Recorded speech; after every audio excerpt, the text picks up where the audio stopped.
Mis padres le dijeron a mi hija de 10 años que no había sitio para ella en la mesa de Navidad. Ella se quedó parada en su porche sosteniendo una bolsa de regalos que ella misma había envuelto, y ellos cerraron la puerta.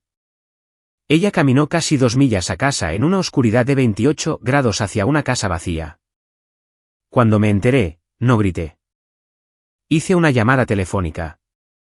5 horas después, mis padres recibieron una carta certificada y el color abandonó sus rostros. Mi nombre es Audrey Ashford. Tengo 34 años y mi hija, Nora, tiene 10. Si estás viendo esto, por favor suscríbete y déjame saber desde dónde estás mirando. Ahora, déjame llevarte de vuelta a la semana antes de Navidad, la semana en que todo en mi familia se rompió silenciosa y permanentemente. Ese diciembre, Nora y yo vivíamos en un apartamento de una habitación cerca de Broad Street en Richmond. Ella se quedó con el dormitorio, yo me quedé con el sofá. El radiador hacía un sonido de tic-tac cada 40 minutos, como un metrónomo que nadie pidió, y el grifo de la cocina tenía un goteo con el que había aprendido a dormir. No era mucho, pero era nuestro, al menos temporalmente. Estaba en medio de un divorcio. Mi ex-esposo, Ryan, había solicitado la custodia principal 3 meses antes, y mi abogado había dejado una cosa muy clara. El juez estaría buscando estabilidad, vivienda estable, ingresos estables, ambiente estable. Cualquier interrupción, cualquier indicio de que la vida hogareña de Nora era caótica, y el abogado de Ryan lo usaría. Así que, mantuve la cabeza baja. Trabajé turnos nocturnos en la sala de emergencias en St. Mary, tomé rotaciones extra cuando surgían, y me aseguré de que cada factura se pagara el 1 del mes. No tenía espacio para errores. Mis padres sabían todo esto. Sabían sobre la audiencia de custodia programada para el 3 de enero. Y lo usaron de la manera en que usarías una correa en un perro que está tratando de irse. Pero ya llegaré a eso. Esa semana antes de Navidad, Nora estaba en la mesa de la cocina todas las noches después de la tarea, cortando papel de colores, doblando tarjetas, escribiendo nombres con su letra redonda y cuidadosa. Hizo una para mi madre, una para mi padre, una para mi hermano Kyle, una para su esposa Tiffany, y 2 para sus hijos. Ella envolvió pequeños regalos en papel periódico porque el papel de regalo costaba $4 el rollo, y yo había dicho que tal vez la próxima vez. Ella no se quejó. Simplemente encontró la sección de cómics y usó eso en su lugar. En una de las tarjetas, la de mi madre, ella había escrito: «Querida abuela, no puedo esperar a verlos a todos. Con amor, Nora». Y junto a su nombre, un pequeño sol dibujado a mano. Ella siempre dibujaba eso. Decía que era para que la gente sintiera calor cuando lo leyera. Había una fotografía enmarcada en la sala de estar de mis padres. Había estado allí desde que tengo memoria. Mi bisabuela, Ruth, parada frente a esa casa el día que la compró en 1987. En el reverso, con su letra: «Para mi familia, todos ellos». Recuerdo tener quizás 12 años, visitando a la abuela Ruth en la casa, y ella poniendo su mano en mi hombro y diciendo: «Esta casa es mía, Audrey». ¿Recuerda eso? No entendí por qué lo dijo de esa manera, como si estuviera plantando una bandera. Lo entendería más tarde. Mi madre, Janet Ashford, tenía 60 años y nunca había conocido una habitación que no pudiera controlar. En la iglesia, era la mujer que organizaba la comida compartida, recordaba el cumpleaños de todos y llevaba una cazuela a cada funeral. Los vecinos la llamaban una santa. A ella le gustaba eso. Coleccionaba la palabra de la manera en que algunas personas coleccionan porcelana, cuidadosamente y donde todos pudieran verla. En casa, Janet decidía quién estaba invitado a cenar y quién no, quién se sentaba dónde, quién hablaba y cuándo.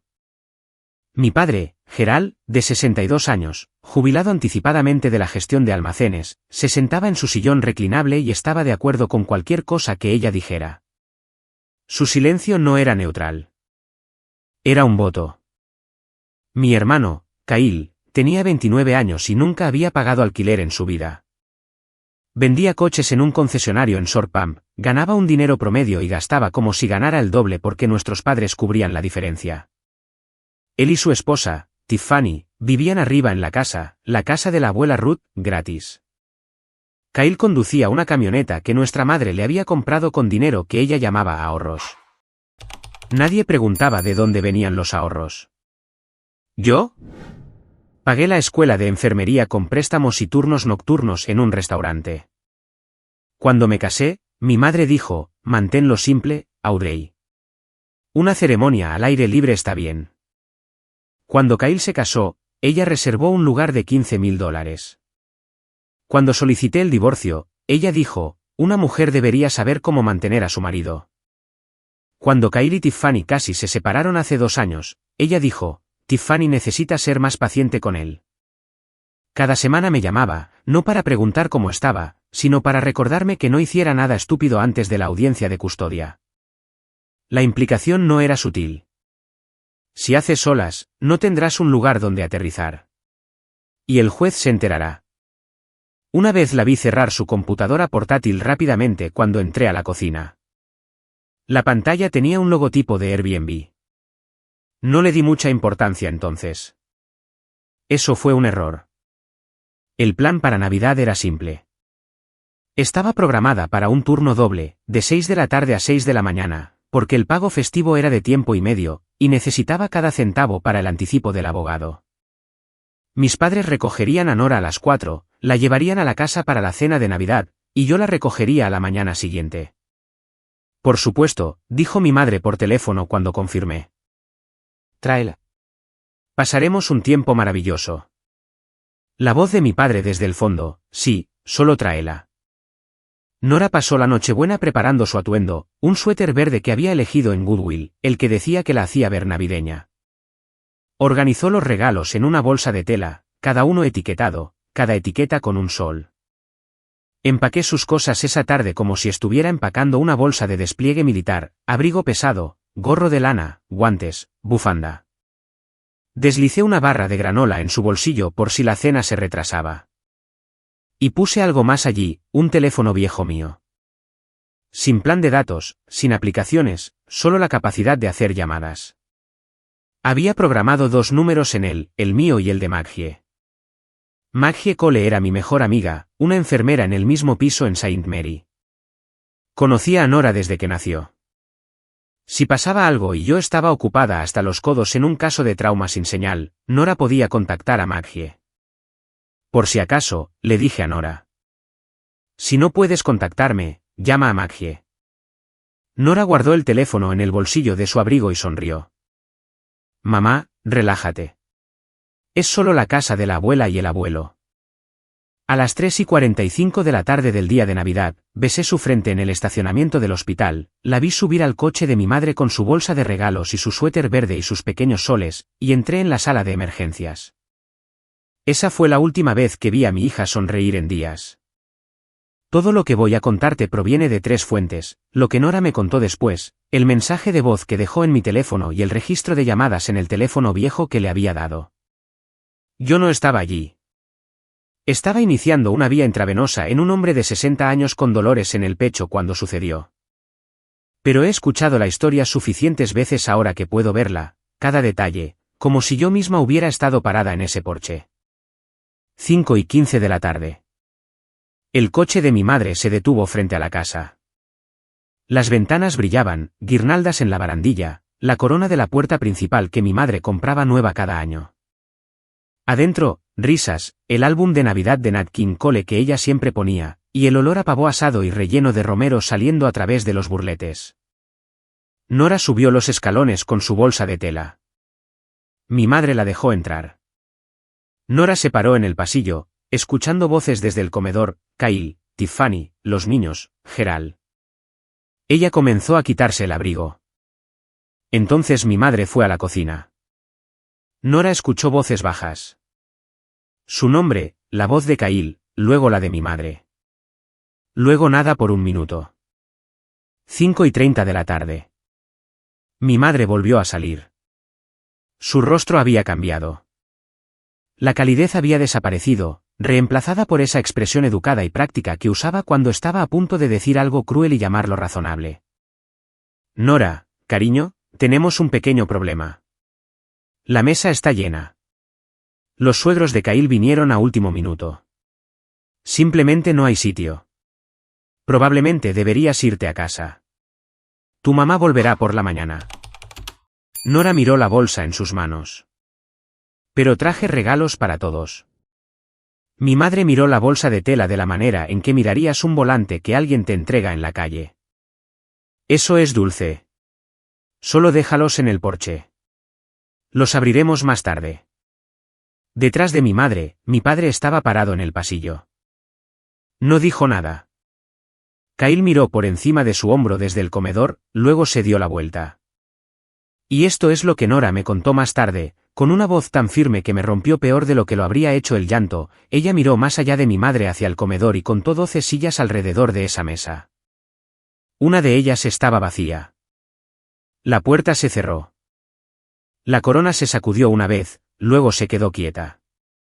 Nat King Cole siguió sonando adentro. Mi hija se quedó parada en ese porche sola, sosteniendo una bolsa de regalos que nadie quería.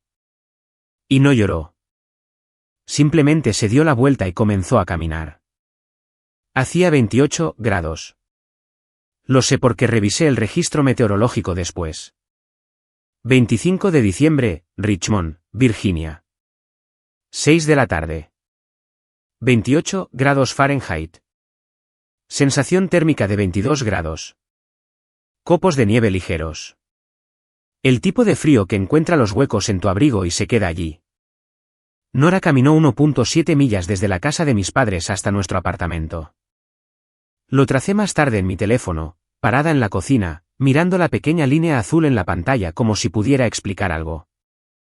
1.7 millas pasando casas con coronas y velas eléctricas en cada ventana, pasando salas de estar donde las familias estaban sentadas juntas, bajando por Mechanicsville Turnpike, donde las farolas están demasiado separadas y la acera desaparece por un tramo cerca del taller mecánico. Ella llevó la bolsa de tela todo el camino, cada regalo. No los dejó en el porche como le dijo mi madre. Los llevó a casa. El envoltorio de periódico estaba húmedo por la nieve para cuando ella entró. El apartamento estaba oscuro. Yo había bajado la calefacción a 60 grados antes de irme. No tenía sentido calentar un lugar vacío, pensé, ya que Nora estaría en casa de mis padres toda la noche. Ella abrió la puerta, encendió una lámpara y se sentó en el borde de su cama con su abrigo puesto. Intentó llamarme a las 5:43. Sin respuesta. Yo estaba en una sala de trauma. Llamó de nuevo a las 5:45. Correo de voz. A las 5:47, llamó a Maggie. Maggie contestó al segundo tono. Ella me contó más tarde que cuando escuchó la voz de Nora, tranquila, pequeña, precisa, agarró sus llaves antes de que terminara la frase. A las 5:52, Nora me dejó un mensaje de voz. 23 segundos. Lo he escuchado más veces de las que jamás admitiré. Mamá, la abuela dijo que no hay sitio. Caminé a casa. Estoy bien. Solo estoy. Estoy en el apartamento. Feliz Navidad, mamá. Maggie entró en nuestro estacionamiento a las 6:02.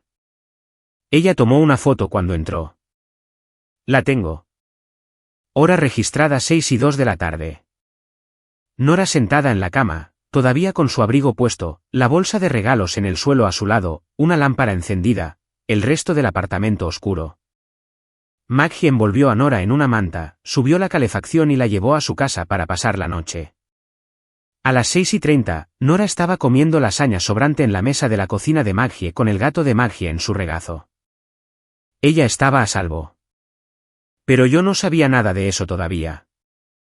Todavía estaba en la sala de emergencias revisando signos vitales, anotando notas, asumiendo que mi hija estaba sentada en la mesa de mis padres, abriendo regalos junto a un árbol de Navidad en una casa cálida llena de gente que la amaba. Revisé mi teléfono a las 10:32 de la noche durante mi descanso de 15 minutos. 3 llamadas perdidas de Maggie, un mensaje de voz de Nora. 0 llamadas, 0 mensajes de texto de mi madre, 0 de mi padre, 0 de Kyle. Escuché el mensaje de voz primero. 23 segundos. Me paré en la sala de descanso del personal con la espalda contra un casillero de acero frío y escuché a mi hija de 10 años desearme feliz Navidad desde un apartamento en el que nunca debería haber estado esa noche. Su voz era firme, un poco fina, sin llorar. Peor que llorar, porque significaba que ella ya había decidido que esto era algo que se suponía que debía manejar por su cuenta. Lo reproduje de nuevo, luego una vez más, porque una parte de mí estaba esperando que dejara de ser real. Entonces llamé a Maggie. Ella contestó inmediatamente. Ella está bien. Está dormida. Está en mi casa. Y luego, en voz baja, Audrey, ella caminó a casa sola en la oscuridad en Navidad. Maggie ya me había enviado la foto por mensaje de texto. La abrí. Mi hija, todavía con su abrigo, sentada en la cama, una lámpara encendida, esa bolsa de regalos en el suelo. Hora registrada 6:02 de la tarde, 25 de diciembre. Miré esa imagen durante mucho tiempo. Miré la forma en que la luz golpeaba solo la mitad de su rostro y la forma en que el resto del apartamento detrás de ella era simplemente nada, muebles oscuros, sin árbol, sin música, sin gente. Gracias, Maggie, dije. Terminaré mi turno. Ella hizo una pausa. Terminaré mi turno, dije de nuevo. Y lo hice. Regresé al piso. Registré medicamentos y cambié vendajes y hablé con los pacientes con la voz tranquila y uniforme que te entrenan para usar cuando todo se está desmoronando y tú eres la única persona en la habitación que no puede permitirse mostrarlo. No llamé a mi madre. No llamé a mi padre. No llamé a Kyle. No quedaba nada que discutir. A partir de ese momento, solo había papeleo. Cuando mi turno terminó a las 6 de la mañana, me senté en mi coche en el garaje del hospital durante quizás 4 minutos, con el motor en marcha, la calefacción encendida, el teléfono en mi mano. Me desplacé por mis contactos y me detuve en un nombre, Ruth Ashford. No llamé todavía, no a las 6 de la mañana, pero lo haría. Y cuando lo hiciera, las cosas comenzarían a moverse en una dirección que mis padres nunca habían imaginado, porque habían pasado 18 años en una casa que pensaban que era suya, y nunca se habían molestado en leer los documentos que decían lo contrario. Mi madre me llamó a las 8:14 de la mañana siguiente, 26 de diciembre. Sé la hora exacta porque estaba grabando. Virginia es un estado de consentimiento de una sola parte. Eso significa que mientras una persona en la conversación sepa que se está grabando, es legal. Yo lo sabía. Presioné grabar antes de presionar responder. Había aprendido eso trabajando en admisión en la sala de emergencias. Cuando las cosas están a punto de salir mal, documentas primero y sientes después. Audrey, su voz era ligera, casi alegre. Escuché que Nora se fue a casa anoche. No estoy segura de qué pasó. Le dije que esperara 10 minutos mientras reorganizaba las cosas y ella simplemente se fue. Ya sabes cómo son los niños. Tan dramáticos. Dejé que el silencio se asentara durante 3 segundos completos. Nora me llamó a las 5:52. Dijo que le dijiste que no había sitio. Caminó a casa. Un cambio. Lo escuché. Una recalibración. Los engranajes girando detrás de esa voz pulida. Echaste a una niña de 10 años. Silencio. 4 segundos esta vez. Luego, la tercera marcha de Janet, ofensa. No empieces conmigo, Audrey. Te he estado apoyando a través de tu desastre. Dándote vivienda, cuidando a tu hija, cubriéndote, y este es el agradecimiento que recibo. Eres igual que el lado de tu padre. Malagradecidos, cada uno de ustedes. Su voz estaba subiendo ahora. No fuerte, pero afilada, de la manera en que una cuchilla no necesita ser grande. Y déjame decirte algo. Si conviertes esto en un problema, no esperes que aparezcamos en tu audiencia de custodia. No esperes un techo. No esperes nada. 7 minutos y 23 segundos. Grabé todo, incluyendo lo último que dijo antes de colgar, lo que probablemente pensó que era una amenaza, pero que archivé como evidencia. Si haces algo estúpido, Audrey, me aseguraré de que ese juez sepa exactamente qué tipo de madre eres. Puse el teléfono en la encimera de la cocina. Miré el archivo de grabación, 7:23, 26 de diciembre, 8:14 de la mañana. Y lo guardé en una carpeta que acababa de crear. Nombré la carpeta Recibos. Kyle comenzó a enviar mensajes de texto a las 8:45, no una llamada telefónica que requeriría escuchar mi voz.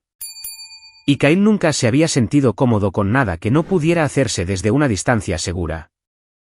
8:45 de la mañana, mamá me dijo que hiciste un gran problema por lo de anoche. ¿En serio? 8:47 de la mañana, Nora está bien. Los niños caminan a casa todo el tiempo. Deja de ser dramática. 8:52 de la mañana, necesitas disculparte con mamá. Ella está llorando. 9:01 de la mañana, si presionas esto, juro que le diré al abogado de tu ex que eres inestable. No respondí a ninguno de ellos. Hice capturas de pantalla de cada uno.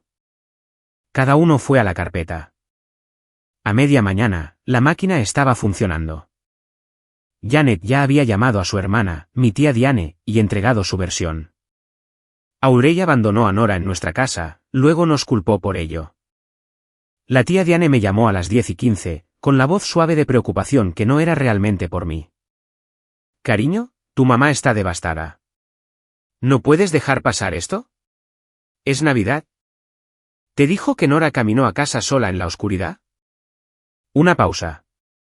Ella dijo que Nora se fue por su cuenta. Nora tiene 10 años, tía Diane. Otra pausa, más larga. Ella no tenía una respuesta para eso, así que dijo que oraría por la familia y colgó. Estaba dejando mi teléfono cuando vibró una vez más. Kyle de nuevo. Pero este mensaje era diferente. El tipo de error que solo ocurre cuando alguien está enviando mensajes de texto a dos conversaciones a la vez y envía la incorrecta a la persona equivocada. 9:22 de la mañana de Kyle, destinado a Janet, no te preocupes, mamá. Ella no hará nada. Nos necesita para lo de la custodia. Está atrapada. Lo leí 2 veces.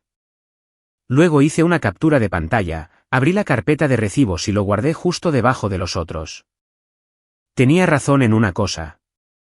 Los necesitaba, por 9 días más. La audiencia de custodia era el 3 de enero. Después de eso, la correa se soltaba. Pero Kyle no sabía sobre la correa. Solo sabía sobre la trampa. Y las personas que piensan que estás atrapada dejan de vigilar lo que dicen. Debería darte algo de historia porque lo que pasó en Navidad no salió de la nada. Fue la nota más fuerte en una canción que había estado sonando toda mi vida. En la familia Ashford, había 2 tipos de niños, la inversión y el gasto. Kyle era la inversión. Yo era el gasto. Kyle abandonó la universidad comunitaria después de 3 semestres. Mis padres habían pagado cada centavo de su matrícula. Yo me pagué la escuela de enfermería con préstamos federales y un trabajo de camarera que dejaba mis pies hinchados a medianoche. Cuando me gradué, mi madre dijo, bueno, al menos terminaste algo. Cuando Kyle consiguió un trabajo vendiendo coches, ella le organizó una cena. Cuando me casé, Janet me dijo que lo mantuviera simple. Una ceremonia al aire libre está bien, Audrey. No hay necesidad de exagerar. Presupuesto, lo que pudiera juntar. Cuando Kyle se casó con Tiffany 2 años después, mi madre reservó un lugar con un candelabro y un pastel de 3 pisos y escribió un cheque por $15,000. Ella lo llamó una inversión en su futuro. Cuando mi matrimonio se desmoronó, ella dijo, una mujer debería saber cómo mantener a su marido. Cuando Kyle y Tiffany casi se separaron, esa mala racha con la deuda de la tarjeta de crédito, ella dijo, Tiffany necesita aprender paciencia. Y luego estaba cómo trataban a Nora. Los 2 hijos de Kyle, Braden, de 5 años, y Harper, de 3, eran mis bebés. Janet los publicaba en Facebook cada semana, con atuendos a juego en Pascua, en el huerto de calabazas en octubre. Los nietos de mi madre, al frente y al centro. Nora era la hija de Audrey, o a veces simplemente la niña. La Navidad pasada, la anterior a esta, Nora había sido colocada en una mesa de cartas plegable en el pasillo mientras todos los demás se sentaban en la mesa principal. Cuando preguntó por qué, mi madre dijo, la mesa grande es para la familia inmediata, Nora. Nora la miró. ¿No soy familia inmediata? Mi madre cambió de tema. Me lo tragué. Estaba a 2 meses de la solicitud de divorcio, durmiendo en un sofá y aterrorizada de que un movimiento en falso me costara a mi hija en el tribunal de familia. Así que, me lo tragué, de la manera en que me había estado tragando cosas de esa familia durante 30 años. Pero alguien más escuchó sobre ese momento a través de una llamada telefónica que ni siquiera sabía que había ocurrido. La abuela Ruth. Ella había escuchado y no había dicho una palabra. No todavía. Ella estaba esperando. Simplemente no sabía para qué. Déjame contarte sobre la casa. Era una casa colonial de 3 pisos en una calle arbolada en los suburbios cercanos de Richmond. Revestimiento blanco, contraventanas negras, porche envolvente. Mi bisabuela, Ruth, la compró en 1987 con efectivo de 40 años de contabilidad y una pensión del sistema escolar del condado de Henrico. Ella crió a su hijo, mi abuelo, allí. Cuando él falleció en 2003, ella se quedó otros 2 años. En 2005, ella estableció un fideicomiso en vida, puso la casa en él y se nombró a sí misma fideicomisaria. El documento del fideicomiso tenía una cláusula rectora que no leería hasta mucho más tarde: la propiedad servirá a la familia, todos los miembros, sin exclusión. En 2012, la abuela Ruth se mudó a un asilo de ancianos en Charlottesville. Janet y Gerald se mudaron a la casa. Sin contrato de arrendamiento, sin alquiler, solo un entendimiento verbal de que cuidarían el lugar. Kyle y Tiffany tomaron el piso de arriba 3 años después de eso. También gratis, también sin contrato. 18 años mis padres habían vivido en esa casa sin pagar $1. Y en algún momento del camino, habían comenzado a hablar de ella como si fuera suya. Nuestro hogar. La casa familiar. La casa en la que hemos vertido nuestras vidas. Como si la mujer que realmente la compró, la mujer sentada en un asilo de ancianos a 60 millas de distancia, simplemente se hubiera desvanecido. Pero estaba el sótano, un espacio terminado que solía ser la sala familiar donde yo veía películas con la abuela Ruth cuando era niña. Hace 3 años, Janet lo hizo renovar. Cerradura nueva en la puerta, entrada separada desde el patio lateral. Ella les dijo a todos que el sótano estaba húmedo y era inseguro. Le dijo a la abuela Ruth que tenía un problema de moho. Nadie bajaba allí. Esa noche, 26 de diciembre, después del mensaje de texto de número equivocado de Kyle y la llamada telefónica de la tía Diane, abrí la aplicación de Airbnb en mi teléfono y escribí la dirección de mis padres. Tomó 4 segundos. Acogedora suite en el sótano, Richmond, Virginia. 47 reseñas. Insignia de superanfitrión. $89 por noche. Nombre del anfitrión, Janet A. Me desplacé por las fotos del anuncio. Y allí estaba. El viejo sótano de la abuela Ruth, el que tenía las paredes con paneles de madera y la chimenea de ladrillo. Muebles nuevos, ropa de cama nueva, una pequeña canasta de artículos de tocador en la mesita de noche. 47 reseñas de 5 estrellas en una casa que no le pertenecía. En un sótano que le dijo a una mujer de 90 años que era demasiado peligroso para entrar. Hice capturas de pantalla de todo: el anuncio, las reseñas, los precios, el perfil del anfitrión. Hora registrada, 26 de diciembre, 11:30 de la noche. Luego cerré la aplicación, puse mi teléfono en la encimera de la cocina y me senté en el silencio durante mucho tiempo. Mañana por la mañana, iba a llamar a la abuela Ruth. Llamé a las 7:15 de la mañana el 27 de diciembre, temprano, pero la abuela Ruth había sido madrugadora toda su vida, y el personal del asilo me dijo una vez que generalmente estaba vestida y leyendo a las 6:30. Ella contestó al tercer tono. Esa voz, áspera, fina, pero precisa de una manera que la edad no había tocado, como una cuchilla que había sido afilada tantas veces que era estrecha pero aún cortaba limpio. Audrey, estás llamando temprano. ¿Qué pasó? Le conté todo. Nora en la puerta, la excusa de no hay sitio, la caminata a casa, el apartamento oscuro, el mensaje de voz. La abuela Ruth se quedó en silencio. No el silencio de alguien que no escuchó, el silencio de alguien contando. Esperé 10 segundos. Lo sé porque yo también conté. Entonces ella habló y su voz no había cambiado una fracción. Esa casa tiene 12 sillas y una mesa con capacidad para 14, Audrey. Yo compré cada una de ellas. Le conté sobre el anuncio de Airbnb, el sótano, las 47 reseñas, los $89 por noche bajo el nombre de Janet. Otro silencio. 5 segundos esta vez. Así que, ella está ganando dinero con mi casa y rechazando a mi bisnieta en la puerta en Navidad. No fue una pregunta. Fue un veredicto. Audrey, ¿tienes esa captura de pantalla? ¿El anuncio? Sí, señora. Bien. Voy a llamar a Martín esta mañana. Martín Hawood, el abogado de patrimonio de la abuela Ruth en Charlottesville. Él había establecido el fideicomiso en 2005 y manejado cada actualización desde entonces. Lo había conocido una vez, hace años, tranquilo, cuidadoso, el tipo de hombre que usaba el mismo traje gris todos los días y nunca olvidaba una cláusula. Antes de colgar, la abuela Ruth dijo una cosa más. Ya sabía que algo andaba mal, Audrey. La Navidad pasada, Nora me llamó para decirme feliz Navidad, y me dijo, abuela Ruth, me senté sola en la mesa pequeña. Le pregunté a Janet al respecto. Janet dijo que Nora lo prefería así. Un respiro. Le creí. No le volveré a creer. Esa mañana, mientras mi madre publicaba fotos de sobras de Navidad en Facebook, las de la mesa de la cena en la que a Nora no se le permitió sentarse, con la leyenda tiempo bendecido en familia. Una mujer a 90 millas de distancia en un asilo de ancianos en Charlottesville estaba al teléfono con su abogado. Y el reloj había comenzado. Martín Hawood me llamó a las 2:15 de esa tarde. Su voz era lo que esperaba, mesurada, sin prisas, el tipo de tono que no desperdicia palabras porque cada una ya ha sido pesada. Señorita Ashford, su bisabuela me ha informado sobre la situación. He revisado los documentos del fideicomiso. Quiero explicarle dónde están las cosas.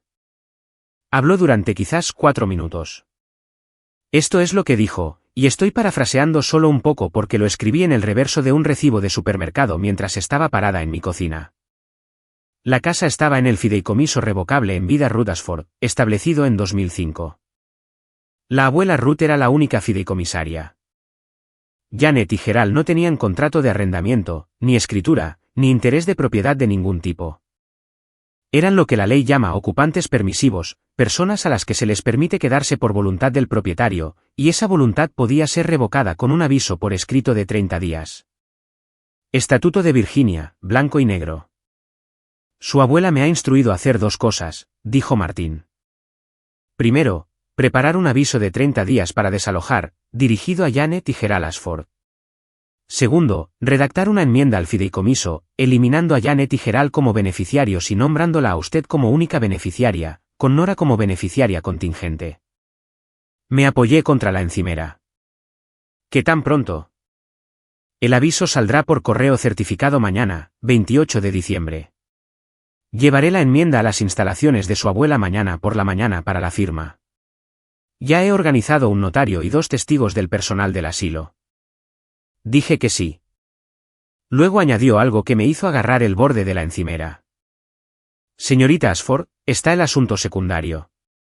Si Janet ha estado generando ingresos de alquiler de la propiedad del fideicomiso sin el conocimiento o consentimiento del fideicomisario, eso puede constituir conversión de ingresos de propiedad del fideicomiso.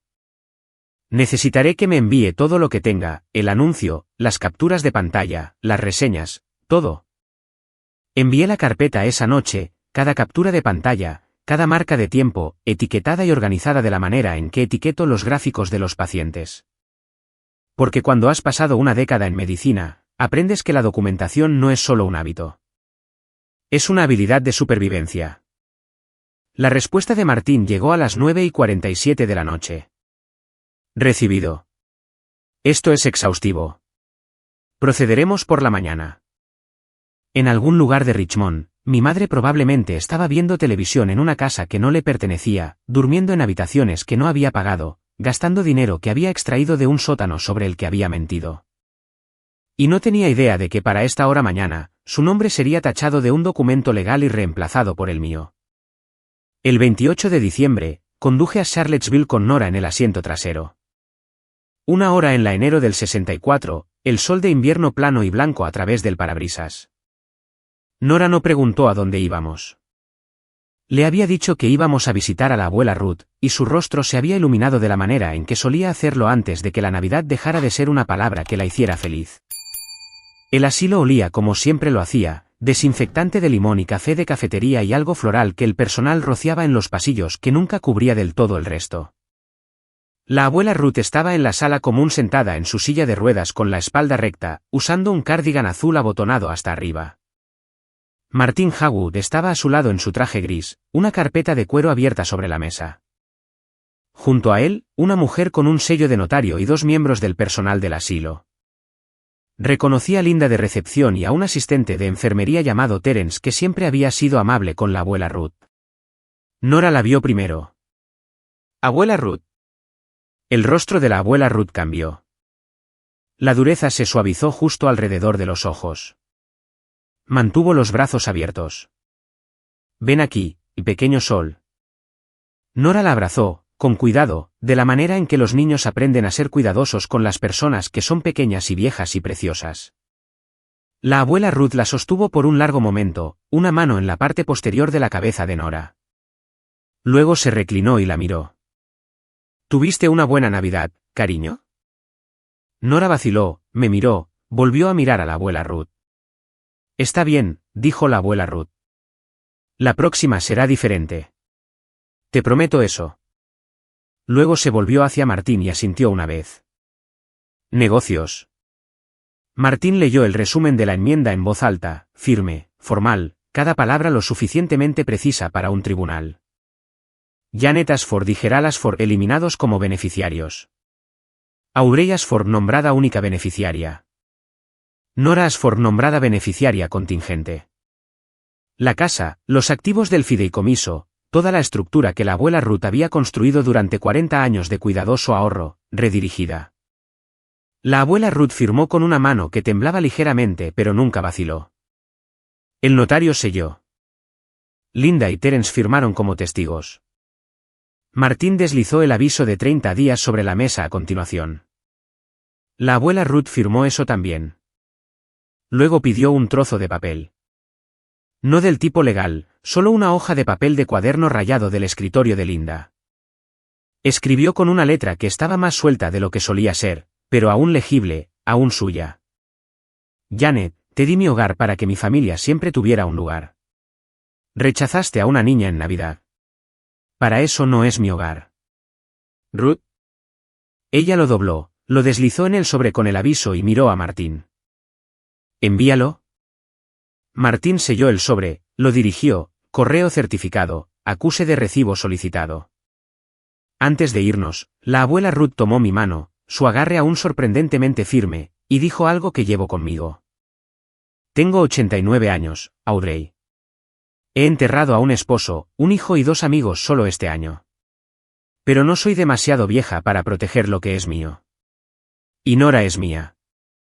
Para las 4 de la tarde de ese día, un sobresellado estaba en un buzón de recolección azul del Servicio Postal de los Estados Unidos fuera de la oficina de correos de Charlottesville, dirigido a Janet y Gerald Ashford, sellado como certificado y dirigiéndose al sur hacia Richmond.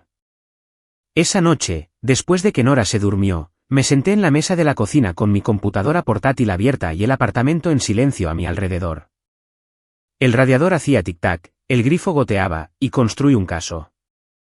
Organicé la carpeta de recibos de la manera en que organizaba los gráficos de pacientes en el hospital, cronológico, etiquetado, nada faltante, nada fuera de orden. Cada archivo tenía una fecha, una fuente y una descripción de una línea. El mensaje de voz, 23 segundos, 25 de diciembre, 5:52 de la tarde. La foto que tomó Maggie, Nora en la cama en un apartamento oscuro, hora registrada 6:02 de la tarde. La grabación de la llamada telefónica de Janet, 7 minutos, 23 segundos, 26 de diciembre, 8:14 de la mañana. Los mensajes de texto de Kyle, los 5, incluido el que envió a la persona equivocada. La llamada de la tía Diane, anotada con hora y resumen. El anuncio de Airbnb, 47 reseñas, $89 por noche, nombre del anfitrión Janet, superanfitrión. Las fotos del anuncio, el sótano de la abuela Ruth con muebles nuevos, ropa de cama nueva y una canasta de artículos de tocador de cortesía en una habitación a la que se le había dicho a una mujer de 89 años que estaba demasiado húmeda para entrar. Abrí las reseñas y las leí una por una, buscando detalles. La mayoría eran rutinarias: espacio limpio, gran ubicación, anfitrión receptivo. Pero una, publicada 6 meses antes, me llamó la atención. Estancia maravillosa. Janet incluso nos mostró fotos familiares en la sala de estar. Un hogar tan cálido y acogedor. Fotos familiares. En la sala de estar. Ella había invitado a extraños a la casa de la abuela Ruth, les había mostrado nuestras fotos familiares en la pared y había jugado a ser la anfitriona amable.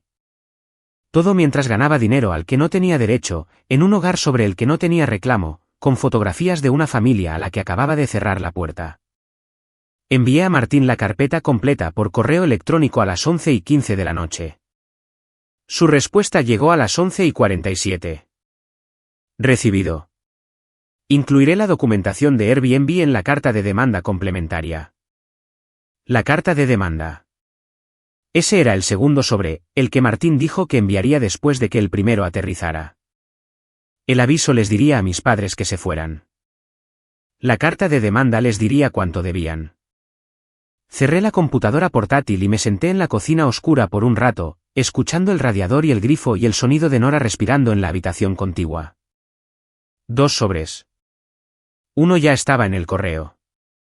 El otro estaba siendo redactado, y mis padres no sabían de ninguno. El 3 de enero, 9 días después de Navidad, el día en que se soltó el seguro. Tribunal de Familia de Richmond, segundo piso, sala 2B. Luces fluorescentes, paredes beige, la bandera estadounidense colgando lánguida junto al estrado del juez. Me senté en la mesa del peticionario con un blazer azul marino que había comprado en una tienda de segunda mano y planchado la noche anterior, mi abogado a mi lado. Ryan se sentó al otro lado del pasillo con su abogado, brazos cruzados, mandíbula tensa, mirándome como si yo fuera un problema que ya había resuelto en su cabeza. La audiencia duró 40 minutos. Mi abogado presentó el archivo: empleo estable, 12 años como enfermera de urgencias en St. Mary, contrato de arrendamiento actual en el apartamento, referencias de carácter de 2 supervisores y el consejero escolar de Nora. Una carta, la que Martín había preparado, confirmando que me mudaría a una propiedad familiar en el futuro cercano como beneficiaria del fideicomiso revocable en vida Ruth Ashford. Vivienda estable, ingresos estables, vida estable. El abogado de Ryan trató de argumentar inestabilidad, el apartamento pequeño, los turnos nocturnos, el divorcio en sí. Pero no tenía nada concreto. Ninguna evidencia de daño, ninguna evidencia de negligencia, y la única carta que mi madre había amenazado con jugar, llamándome una madre no apta, nunca se materializó. Janet no apareció. No presentó una declaración. No sé si eligió no hacerlo o si estaba demasiado ocupada lidiando con el sobre de correo certificado que había llegado a su puerta esa misma mañana. El rastreo del servicio postal confirmó: entregado el 3 de enero, 1:23 de la tarde, firmado por J. Ashford. El juez falló a las 10:40 de la mañana. Custodia física completa para mí. Ryan tendría visitas programadas cada 2 fines de semana y días festivos alternos. El juez firmó la orden. El secretario la selló y mi abogado me entregó una copia. Salí de ese tribunal sosteniendo 2 papeles. Uno decía que mi hija era mía. El otro, la enmienda al fideicomiso, decía que mi silencio había terminado. Esa misma mañana, de vuelta en Richmond, un cartero había subido los escalones del porche de mis padres y dejado un sobre que requería una firma. Mi madre había firmado por él a la 1:23 de la tarde, probablemente esperando una tarjeta de Navidad tardía o una factura o una de esas solicitudes de caridad que siempre tiraba sin leer. Ella no estaba tirando esto. Janet me llamó a la 1:47 de la tarde, 24 minutos después de abrir el sobre. Lo sé porque estaba sentada en mi coche en el estacionamiento del tribunal, todavía sosteniendo la orden de custodia cuando mi teléfono sonó y su nombre apareció en la pantalla. Lo dejé sonar 3 veces. Luego contesté. Su voz era diferente ahora.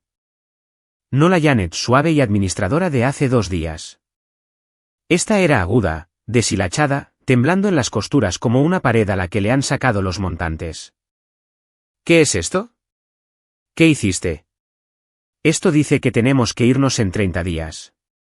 Esta es nuestra casa, Audrey. Vi a una mujer cruzar el estacionamiento con un cochecito abrigado contra el frío. Dejé que las palabras de Janet se asentaran en el aire entre nosotras y luego dije uniformemente, es la casa de la abuela Ruth. Siempre ha sido la casa de la abuela Ruth. Tu abuela está senil. Ella no sabe lo que está firmando. Contestaré esto. Llevaré esto a la corte. Fue evaluada por su médico la semana pasada, mamá. Es competente. La enmienda y el aviso son ambos válidos. Ha sido revisado. Escuché a Gerald en el fondo, amortiguado, agitado. Luego su voz, más cerca, como si hubiera tomado el teléfono. Yo no lo hice. La abuela Ruth lo hizo. Tienen 30 días. Se quedó callado. Janet agarró el teléfono de nuevo. ¿A dónde se supone que vamos a ir? Dejé que el silencio se mantuviera durante 3 segundos. Luego, no lo sé, mamá. Tal vez a algún lugar con suficiente espacio. Ella lo escuchó. Sé que lo escuchó porque la línea se cortó. Ella no colgó suavemente. Colgó de la manera en que la gente lo hace cuando el suelo se mueve debajo de ellos y no saben todavía si es un terremoto o solo el comienzo de uno. El recibo de correo certificado del servicio postal ya estaba archivado en la oficina de Martín. Entregado, firmado, con hora registrada. El reloj de 30 días había comenzado y no había una versión no firmada de esa carta.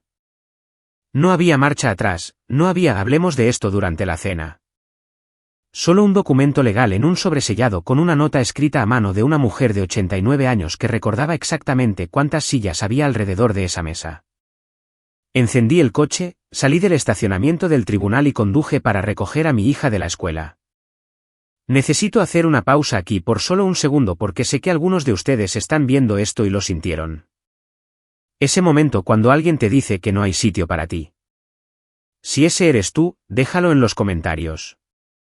Y si no te has suscrito todavía, ahora es un buen momento porque lo que Janet hizo a continuación, todavía no puedo creerlo. Déjame seguir. El primer instinto de mi madre no fue disculparse. No fue llamar a la abuela Ruth. Ni siquiera fue llamar a un abogado. No todavía. Su primer instinto fue actuar. 4 de enero, un día después de que llegó el aviso, Janet publicó en Facebook. Público, no solo amigos. Público. Ella quería alcance. Por favor oren por nuestra familia. Nuestra hija mayor ha estado manipulando a su anciana abuela, una mujer de 89 años en un asilo, para quitarnos nuestro hogar. Hemos vertido nuestros corazones y nuestras vidas en esta casa durante casi 2 décadas. Estamos devastados. Por favor manténganos en sus pensamientos y oraciones. 67 reacciones, 34 comentarios.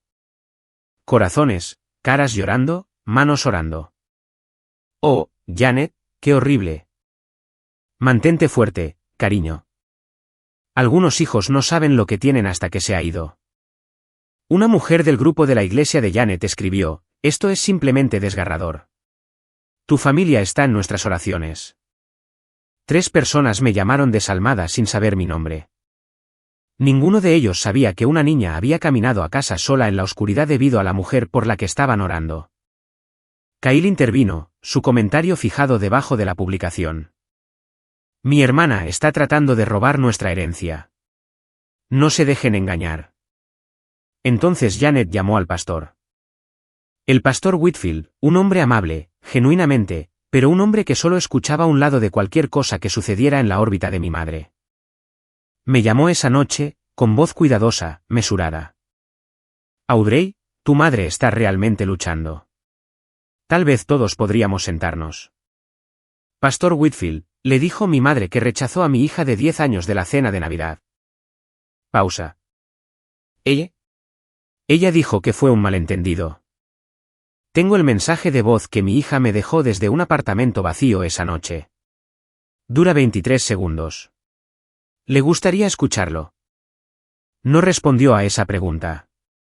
Dijo que oraría por la situación. Le agradecí y colgué. Hice capturas de pantalla de la publicación de Facebook, los comentarios, la respuesta de Kyle, las marcas de tiempo. Todo fue a la carpeta de recibos. No publiqué una respuesta. No comenté. No corregí a una sola persona públicamente. Habría un momento para que se escuchara la verdad, pero no sería en Facebook, y no sería en los términos de mi madre. Martín ya estaba redactando la segunda carta. La primera semana de enero se sintió como estar parada en un campo abierto mientras algo daba vueltas por encima. 4 parientes me llamaron en 5 días. Cada uno de ellos había hablado con Janet primero. Cada uno de ellos usó el mismo guión como si les hubieran entregado un folleto en la puerta. Solo discúlpate, Aurey. Piensa en la edad de tus padres. Estás destrozando a esta familia. La tía Diane llamó de nuevo. Cariño, ¿no puedes simplemente venir a cenar y arreglar esto? Tu mamá está fuera de sí. Diane se quedó callada. Luego, yo. No sé nada sobre eso. Luego dijo que tenía que irse. Nadie preguntó por Nora. Ni una vez. Ni un solo pariente en 5 días de llamadas telefónicas preguntó cómo estaba una niña de 10 años después de que le dijeran que no pertenecía a la mesa de Navidad de su propia familia. El martes por la noche, Maggie vino después de que nuestros turnos se superpusieron. Trajo pizza y una botella de vino barato y se sentó en la encimera de mi cocina como lo había hecho desde que teníamos 22 años. Nora ya estaba en la cama. No estás loca, dijo Maggie, masticando la corteza. No eres la villana. Ese mensaje de voz existe. Esas capturas de pantalla existen. La realidad no está sujeta a votación. La abuela Ruth llamaba todas las noches esa semana. Llamadas cortas, 2, 3 minutos. Su voz firme como un pasamanos en una escalera que tienes miedo de subir. Martín lo está manejando. Tú solo aguanta. Una noche, me contó algo que no había escuchado antes. En 1978, mi suegra me dijo que no era bienvenida en la cena de Acción de Gracias. Dijo que no cocinaba lo suficientemente bien para sentarme a su mesa. Yo tenía 28 años con un bebé. Recuerdo la caminata hasta el coche. Recuerdo el frío. Su voz se afinó ligeramente. Juré que ninguna mujer en mi familia sentiría eso de nuevo. Estoy cumpliendo esa promesa. Esa misma noche, estaba arropando a Nora cuando lo dijo. Tranquila, no dramática, no llorosa, solo las palabras puestas en la almohada como una pregunta que había estado cargando demasiado tiempo. La abracé. Sostuve a mi hija en ese pequeño dormitorio con el radiador haciendo tic-tac y la ciudad zumbando afuera y dije, no eres un problema. Nunca, nunca has sido un problema. Ella asintió en mi hombro. No volvió a preguntar. Pero me quedé despierta esa noche mirando el techo y tomé una decisión que ya estaba tomada. Esto nunca le volvería a pasar. No de ellos, no de nadie. Janet contrató a un abogado en la segunda semana de enero. No un abogado de patrimonio, no un especialista en fideicomisos, un médico general de una oficina en un centro comercial en Midlothian Turnpike, cuyo sitio web tenía una foto de archivo de un mazo y el lema, luchando por sus derechos. Su nombre era Gary Luskin, y su primer movimiento fue enviar a Martín una carta con membrete tan delgado que podías leer a través de él. Mis clientes, Janet y Gerald Ashford, han establecido residencia continua en la dirección mencionada durante 18 años. Han mantenido la propiedad, pagado servicios públicos y realizado mejoras consistentes con una tenencia implícita. El aviso de 30 días emitido por su cliente es defectuoso e inaplicable. Martín me llamó a la mañana siguiente. Si no lo hubiera conocido, podría haber confundido su tono con aburrimiento. Pero no era aburrimiento. Era la calma de un hombre que había estado haciendo esto durante 3 décadas y había visto esta carta 100 veces antes. La tenencia implícita requiere evidencia de pago de alquiler o un contrato de arrendamiento por escrito. Tus padres no tienen ninguno. Son ocupantes permisivos. El aviso se mantiene. La respuesta de Martina Luskin fue de 4 páginas. Adjunto, una copia certificada de la escritura del fideicomiso que mostraba a Ruth Ashford como única propietaria y fideicomisaria, una carta médica del Dr. Rivera en el asilo confirmando la competencia cognitiva de la abuela Ruth, la enmienda del fideicomiso firmada y notariada, y, como una granada metida cortésmente en el último anexo, un resumen del anuncio de Airbnb, la insignia de superanfitrión, las 47 reseñas y un cálculo de ingresos estimados. El párrafo final de la carta de Martín decía: si sus clientes desean disputar este aviso en la corte, estamos preparados para presentar una acción de retención ilícita. También tenemos la intención de perseguir un reclamo separado por conversión de ingresos de propiedad del fideicomiso en la cantidad estimada de $52.000. Agradecemos la oportunidad de presentar la documentación de ingresos de Airbnb ante un juez. Martín me contó lo que pasó después. Luskin lo llamó, no por escrito esta vez, por teléfono. La fanfarronería había desaparecido. Señor Howard, necesito ser honesto con mis clientes. Si puede probar esos ingresos de Airbnb. Martín, está en Internet, señor Luskin. Tiene 47 reseñas. La línea se quedó en silencio durante mucho tiempo después de eso. Luego Luskin dijo que aconsejaría a sus clientes considerar sus opciones. 2 días después, supe por Kyle que el abogado de Janet le había recomendado encarecidamente que no impugnara el aviso. Ella lo despidió de todos modos. No porque estuviera equivocado, sino porque había dicho una cosa que ella no quería escuchar en voz alta. Kyle me llamó un miércoles a mediados de enero. Casi no contesté, no por despecho, sino porque su nombre en mi pantalla había llegado a sentirse como una alerta meteorológica para una tormenta en la que ya estaba parada. Pero contesté, y la voz en el otro extremo era diferente. La arrogancia había desaparecido. Lo que quedaba sonaba como alguien que acababa de hacer las cuentas y no le gustaba el total. Aurey, escucha. No sabía sobre lo de Airbnb. Eso fue todo, mamá. Yo solo vivo aquí. No puedes ponerme en la calle. Tengo 2 hijos. Kyle, has vivido en una casa que no te pertenece, sin pagar alquiler, durante 5 años. Me dijiste que estaba atrapada. Amenazaste con llamar al abogado de mi ex. Y te sentaste en esa mesa en Navidad mientras a tu sobrina de 10 años le decían que no había sitio para ella. No me llames por tus hijos. Silencio. Luego el viejo Kyle parpadeó de vuelta. Esto es una locura. Estás usando a una anciana para vengarte de nosotros. La abuela Ruth ni siquiera sabe lo que está firmando. Ella sabía exactamente lo que estaba firmando. Dijo, 2012 sillas y una mesa para 14 minutos. Ella contó. ¿Ella recuerda? Colgó. 20 minutos después, vi el mensaje en el chat grupal familiar.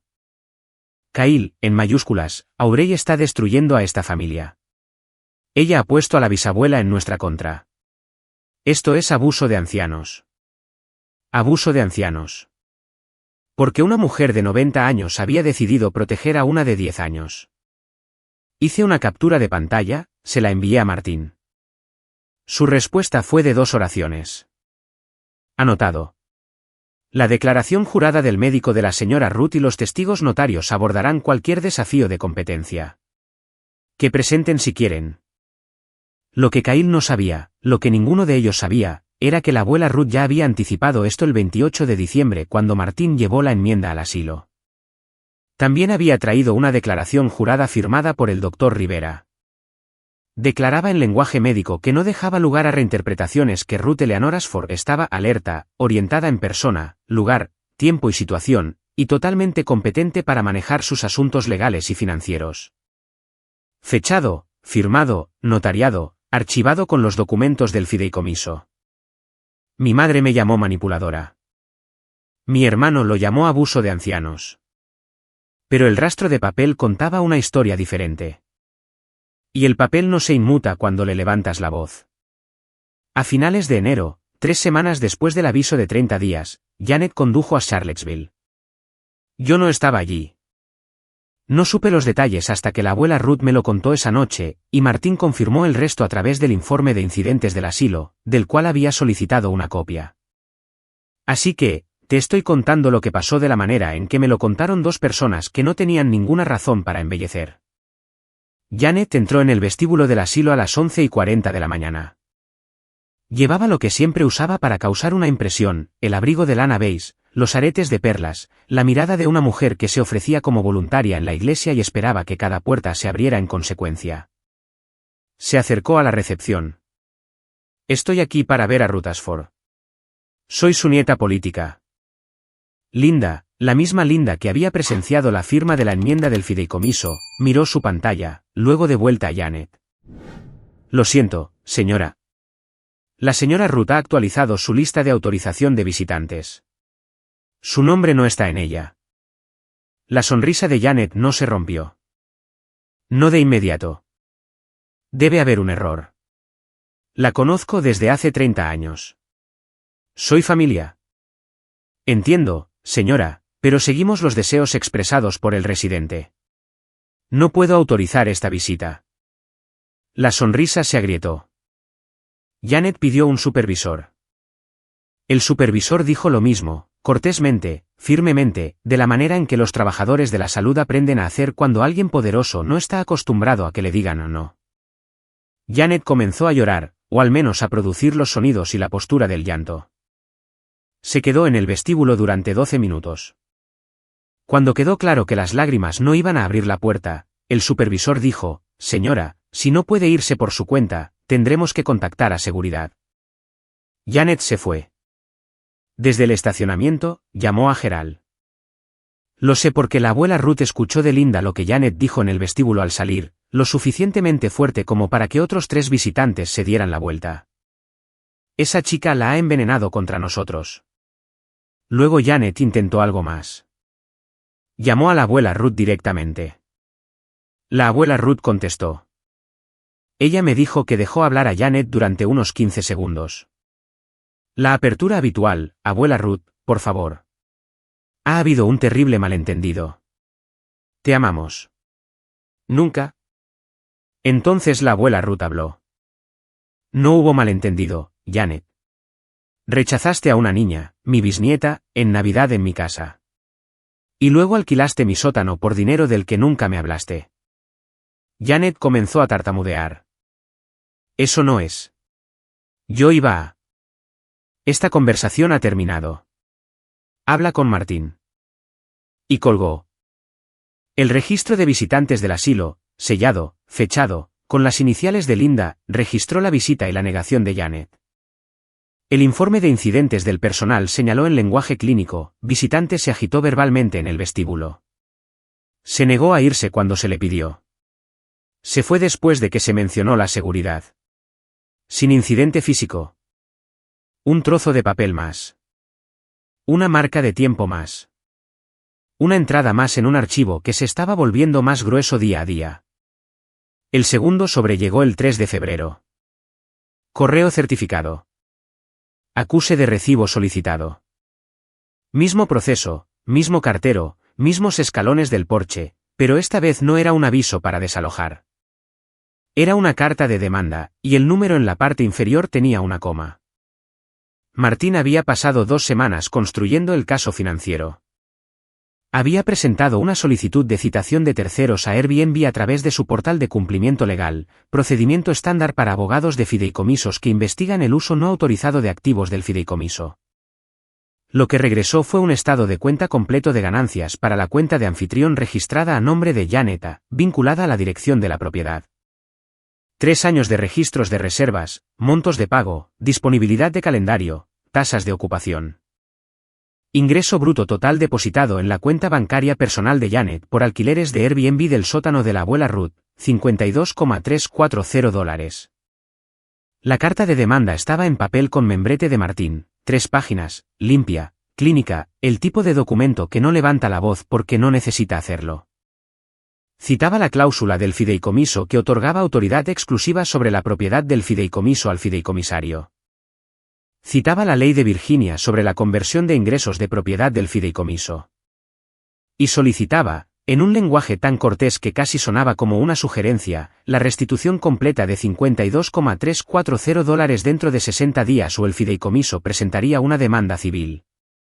Adjunto, el estado de cuenta de ganancias de Airbnb, las capturas de pantalla del anuncio, las 47 reseñas, el anuncio archivado de Buyback Machine porque Janet había eliminado silenciosamente la página de Airbnb 2 días antes, pensando que si borraba el anuncio, borraba la evidencia. Estaba equivocada. Internet tiene una memoria que sobrevive a las buenas intenciones y a las malas por igual. Janet no me llamó esta vez. No llamó a nadie, que yo sepa. Pero Gerald sí. Me llamó esa noche y por primera vez en toda mi vida, mi padre sonaba como un hombre que entendía que el piso en el que estaba parado nunca le había pertenecido. Aurey, su voz era fina. No tenemos $52.000. Tu madre. Ella los gastó. La camioneta para Kyle, tarjetas de crédito, un crucero el año pasado. Se ha ido. Eso es entre tú y el abogado de la abuela Ruth, papá. Silencio. Luego, muy silenciosamente, ¿qué pasa si no podemos pagar? Entonces Martín presenta la demanda. Lo escuché exhalar. No irá. Algo más parecido al sonido que hace una estructura cuando el último muro de soporte cede. Dijo, está bien, y colgó. $52.000. Eso es lo que les costó a mis padres rechazar a una niña de 10 años en Navidad. Excepto que no lo pagaron. Lo gastaron en una camioneta, en un crucero, en una vida que nunca fue suya para financiar. Y ahora el recibo había llegado. Lo que sucedió después, lo reconstruí a partir de 3 fuentes, un mensaje de voz que Gerald me dejó a las 2 de la mañana que probablemente no recordaba haber dejado, un intercambio de mensajes de texto entre Kyle y Tiffany que Tiffany me reenvió semanas después. Y una llamada telefónica muy incómoda de Tiffany misma. La familia Ashford, la que mi madre había pasado 30 años curando para el mundo exterior, las publicaciones de Facebook, las comidas compartidas de la iglesia, las fotos de Navidad con suéteres a juego, comenzó a comerse a sí misma desde adentro. Empezó con Kyle. Finalmente había hecho lo que debería haber hecho hace años. Miró los números. La camioneta que su madre le había dado, $28.000. El regalo que ella había hecho para el depósito de su apartamento, $8.000. Él siempre había asumido que estos provenían de los ahorros de jubilación de sus padres o de la pensión de Gerald. No era así. Venían de un sótano que no era de Janet, en una casa que no era de Janet, alquilada a extraños en una plataforma vinculada a la cuenta bancaria de Janet. Kyle llamó a Janet. Yo no estaba en la línea, pero Tiffany me contó más tarde cómo fue. Mamá, me dijiste que la pensión de papá pagó todo esto. No te atrevas a cuestionarme, Kyle. Después de todo lo que he hecho por ti. ¿Usaste dinero robado para comprar mi camioneta? La palabra robado aterrizó lo suficientemente fuerte como para que Janet no hablara durante 5 segundos. Luego hizo lo que siempre hacía. Giró hacia Gerald. Si tu padre hubiera sido alguna clase de hombre, no habría tenido que hacerlo. Gerald aparentemente había tenido suficiente. Tú alquilaste el sótano, Janet. Tú gastaste el dinero. No me culpes a mí. Fue la primera vez, según Kyle, que Gerald había contradicho a Janet frente a alguien. Pero también fue 20 años demasiado tarde y ambos lo sabían. Tiffany, lamento que estés en esta posición, pero el fideicomiso pertenece a la abuela Ruth. Tendrás que hablar con su abogado. Ella me agradeció y colgó. Creo que esperaba misericordia. Creo que merecía algo, honestamente. Pero la misericordia no era mía para darla. Era de la abuela Ruth, y la abuela Ruth ya la había dado durante 18 años. Ella había terminado.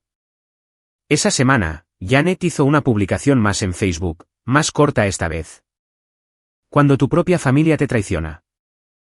12 reacciones, 3 comentarios, y luego un cuarto, de alguien a quien no reconocí, alguien que aparentemente había sido huésped en ese sótano. Janet, he estado en tu casa. ¿Es ese el mismo sótano listado en Airbnb? Pensé que tu abuela era dueña de esa casa. 2 horas después, la publicación fue eliminada. Pero yo ya había tomado la captura de pantalla. La familia que había presentado un frente unido en cada acción de gracias, cada Navidad, cada comida compartida de la iglesia, la que sonreía con suéteres a juego mientras una niña se sentaba sola en una mesa plegable, se estaba disolviendo. No porque yo la destrozara, sino porque la verdad lo hizo. Sé que esto ha sido mucho, pero estamos casi al final. Y honestamente, lo que sucedió el día de la mudanza es la parte que ni siquiera yo vi venir. Si todavía estás aquí, suscríbete y deja un comentario. ¿Alguna vez has visto desmoronarse la imagen pública de alguien cuando la verdad finalmente salió a la luz? Quédate conmigo. La fecha límite de 30 días cayó el 2 de febrero. Lo sé porque había contado cada uno de esos días de la manera en que una enfermera cuenta las tasas de goteo, con precisión, con una conciencia tranquila de que el número equivocado podría cambiar todo. Martín me envió un correo electrónico la noche anterior. La fecha límite es mañana. Si no desalojan, presentaré la acción de retención ilícita ante el Tribunal de Distrito General el lunes por la mañana. Conduje por la casa esa tarde. No me detuve. No entré en el camino de entrada. Solo disminuí la velocidad al pasar, de la manera en que disminuyes la velocidad al pasar un accidente en la autopista. No porque quieras mirar, sino porque algo en ti necesita saber. Ambos coches estaban en el camino de entrada. Luces encendidas en la cocina. La corona de Navidad todavía estaba en la puerta, seca, oscureciéndose en los bordes. Nadie la había quitado.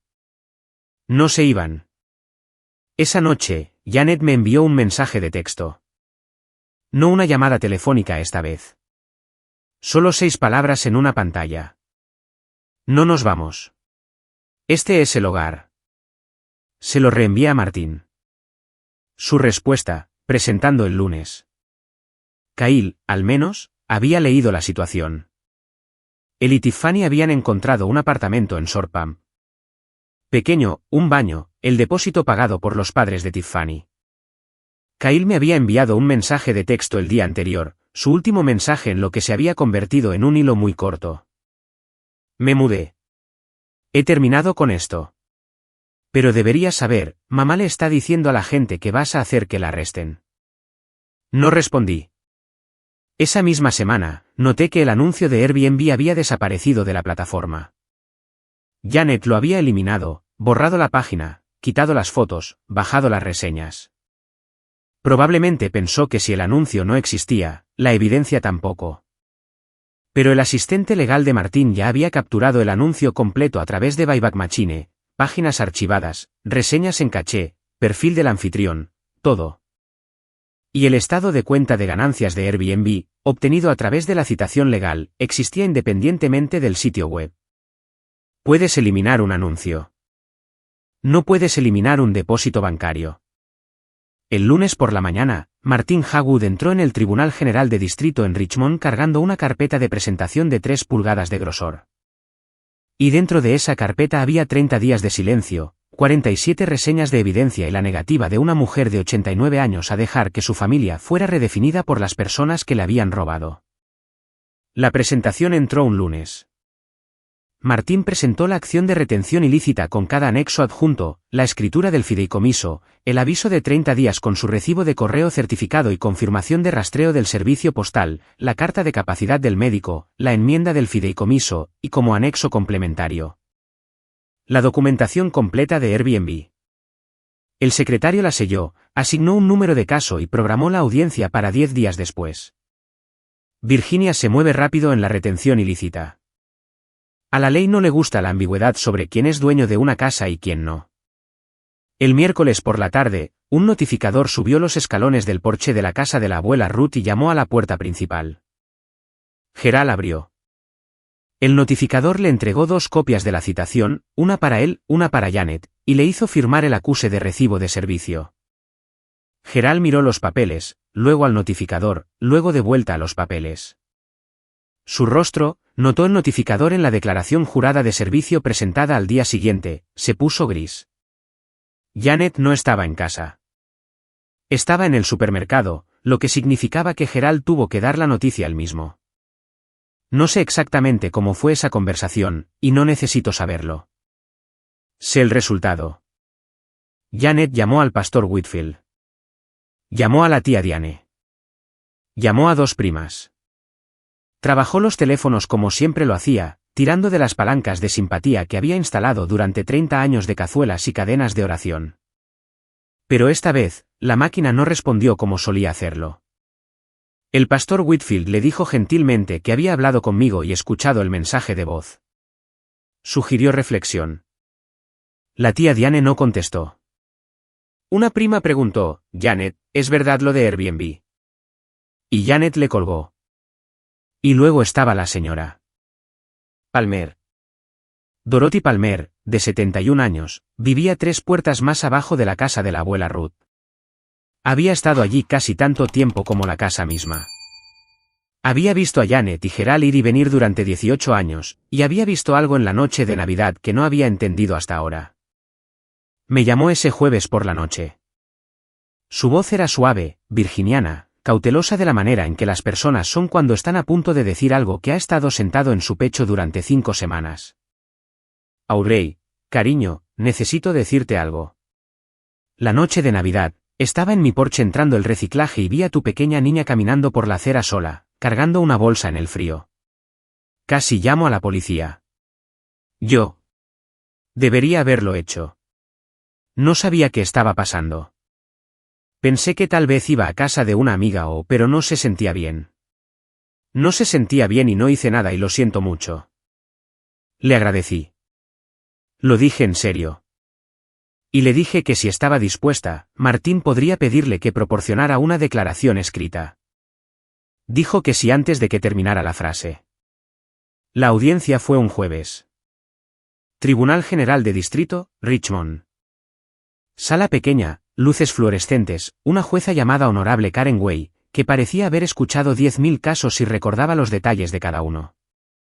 Martín se sentó en la mesa del peticionario. Yo me senté detrás de él.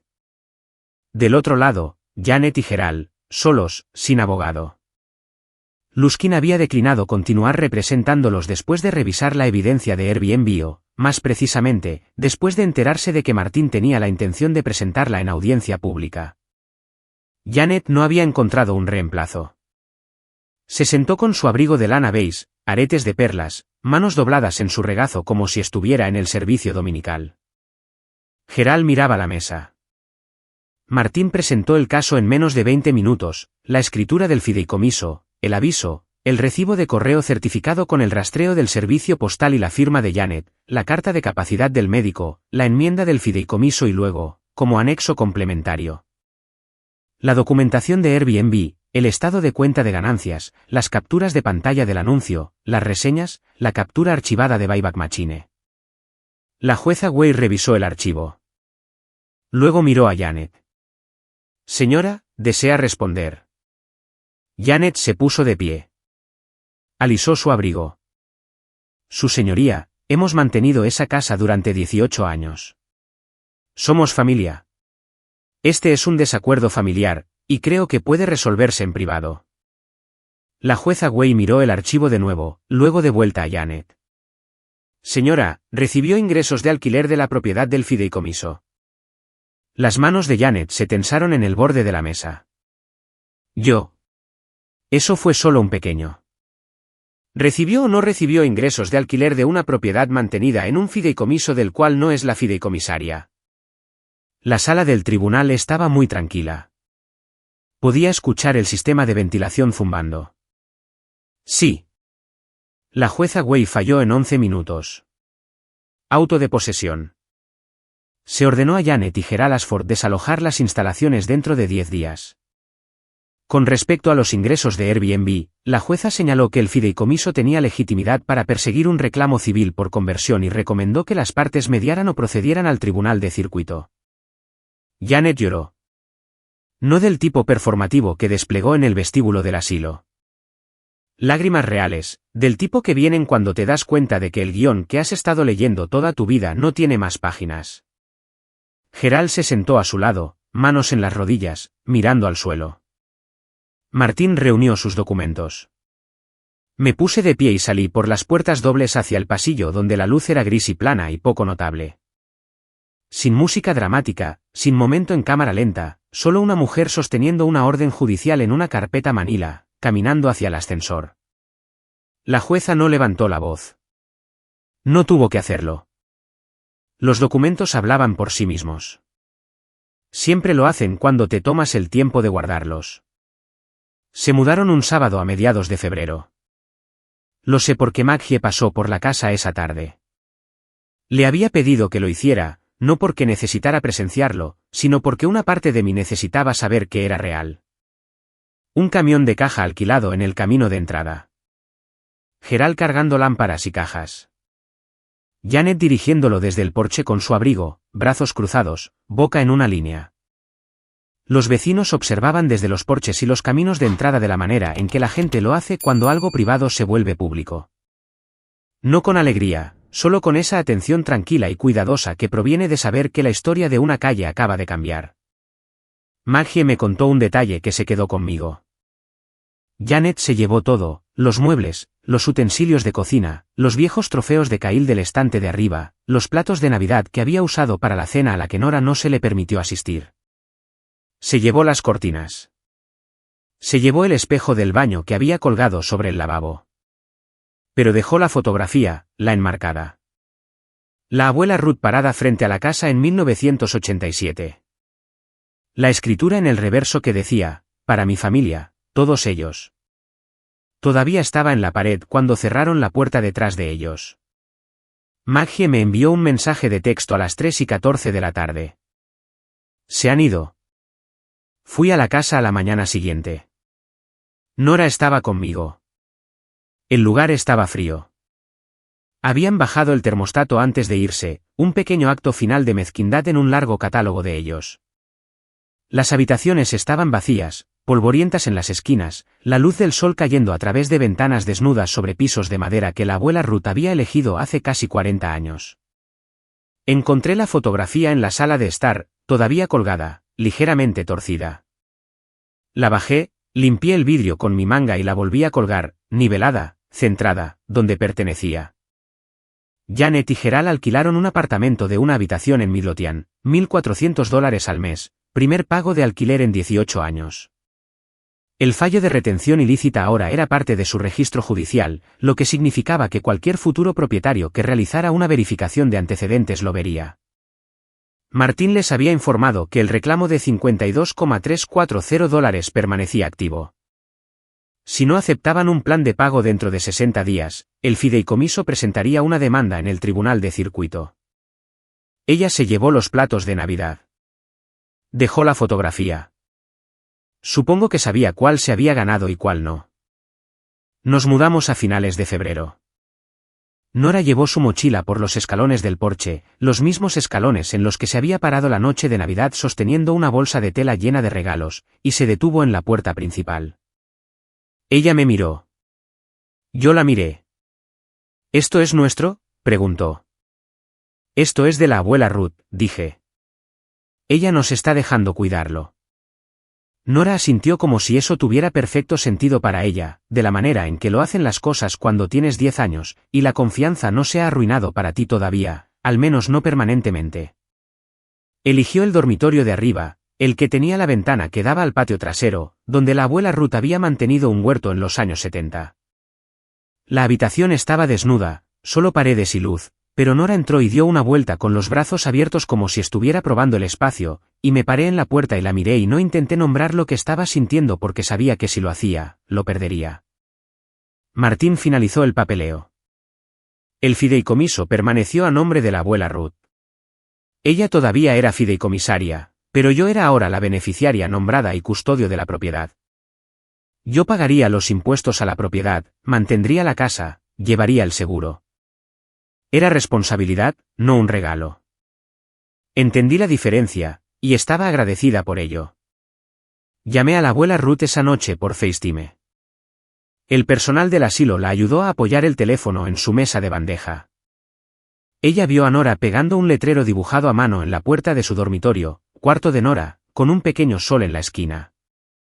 El pequeño sol está en casa, dijo la abuela Ruth. Esa semana, inscribí a Nora en una clase de arte en el centro comunitario los sábados. Ella había dejado de dibujar después de Navidad. No dramáticamente, no como una declaración, solo de la manera en que la luz se atenúa cuando cierras una cortina. Dejó de llevar su cuaderno de bocetos. Dejó de poner soles en las cosas. El primer sábado, llegó a casa con una hoja de papel de carnicero enrollada bajo el brazo. La desenrolló en la mesa de la cocina, y vi lo que había hecho. Una casa con una gran mesa en el centro y 14 sillas dibujadas cuidadosamente a su alrededor. Cada silla tenía una etiqueta con nombre: abuela Ruth, mamá, Maggie, señora Palmer. Y en el medio, la silla con la mejor vista de la ventana, Nora. Ya no se dibujaba a sí misma en una mesa pequeña. Se dibujaba a sí misma en la grande. Y cada silla tenía un sol en ella. También hice algo por mí misma ese mes, algo que probablemente debería haber hecho años antes. Encontré una terapeuta, no porque estuviera rota, sino porque 30 años de una familia como la mía deja patrones que ni siquiera ves hasta que alguien te los muestra. La primera sesión, me senté en una silla que era más bonita que cualquier mueble en mi viejo apartamento y le dije a una mujer con ojos amables y una caja de pañuelos que había pasado toda mi vida tratando de ser lo suficientemente pequeña para mantener la paz. Ella dijo: ¿y cómo funcionó eso? Casi me reí. No funcionó. No, dijo ella. Nunca lo hace. En marzo, llegó una carta. No certificada, no de un abogado, solo un sobre regular con la letra de mi madre en el frente. Los bucles cuidadosos y deliberados de la manera en que siempre eran cuando quería parecer compuesta. Lo abrí en la mesa de la cocina mientras Nora estaba en la escuela. Aurey, soy tu madre. Esto ha ido demasiado lejos. ¿Podemos hablar? 8 palabras. Sin disculpa, sin reconocimiento de lo que le había hecho a Nora, o lo que le había hecho a la abuela Ruth, o lo que había hecho con $52,000 que no eran suyos. Solo, podemos hablar. Como si el problema fuera una conversación que no había sucedido en lugar de décadas de lecciones que sí sucedieron. Doblé la carta, la deslicé de nuevo en el sobre y la puse en la carpeta de recibos. Misma carpeta, mismo sistema, mismo estante. Vivía junto a la transcripción del mensaje de voz y las capturas de pantalla de Airbnb y la presentación judicial y cualquier otro documento que contara la historia real de lo que significaba familia en la casa Ashford. No respondí. Tampoco bloqueé su número. Si quería contactarme, podía ir a través de Martín. Ese era el límite. Y el límite no era un castigo. Era una puerta que funcionaba de la manera en que se supone que funcionan las puertas. Podías tocar, pero no podías simplemente entrar y reorganizar los muebles. La abuela Ruth me llamó la misma semana. Sonaba cansada, pero clara, de la manera en que siempre lo hacía, como alguien que había hecho las paces con la mayoría de las cosas y estaba trabajando en el resto. Ella dijo: no estoy enojada con Janet, Audrey. Estoy decepcionada. Pero no dejaré que la decepción esté por encima de la seguridad de mi bisnieta. Nunca. La primavera llegó lentamente ese año. Nora andaba en su bicicleta por la acera de enfrente. La señora Palmer saludaba desde su porche todas las tardes y a veces traía pan de plátano. Maggie venía los viernes con comida para llevar. El radiador en el viejo apartamento ya no hacía tic-tac porque ya no vivíamos allí.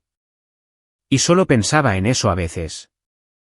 Tarde en la noche, sentada en el porche de la abuela Ruth, el mismo porche donde mi hija se había parado en el frío 5 meses antes sosteniendo una bolsa de regalos para personas que le dijeron que no valía una silla. Pienso en lo que dijo Nora esa noche en el apartamento cuando preguntó si ella era un problema. Y pienso en el dibujo que hizo en la clase de arte. 14 sillas, cada una etiquetada, cada una con un sol. La familia no es una mesa en la que estás sentada. Es como te tratan las personas cuando piensan que nadie está mirando. Y alguien siempre estaba mirando. Una niña de 10 años con una bolsa de regalos y una memoria que no olvida. Ella tiene 11 años ahora. Todavía dibuja soles en todo, y la puerta principal de esta casa permanece abierta. Esa es nuestra historia. La mía y la de Nora. Si significó algo para ti, si alguna vez has tenido que elegir entre mantener la paz y proteger a tu hijo, o si alguna vez has sido la niña parada en esa puerta, me encantaría saber de ti en los comentarios. Suscríbete si no lo has hecho ya, y revisa la descripción para otra historia sobre una madre que descubrió que su familia había estado robando del fondo universitario de su hija. Es igual de real. Gracias por ver y por quedarte hasta el final.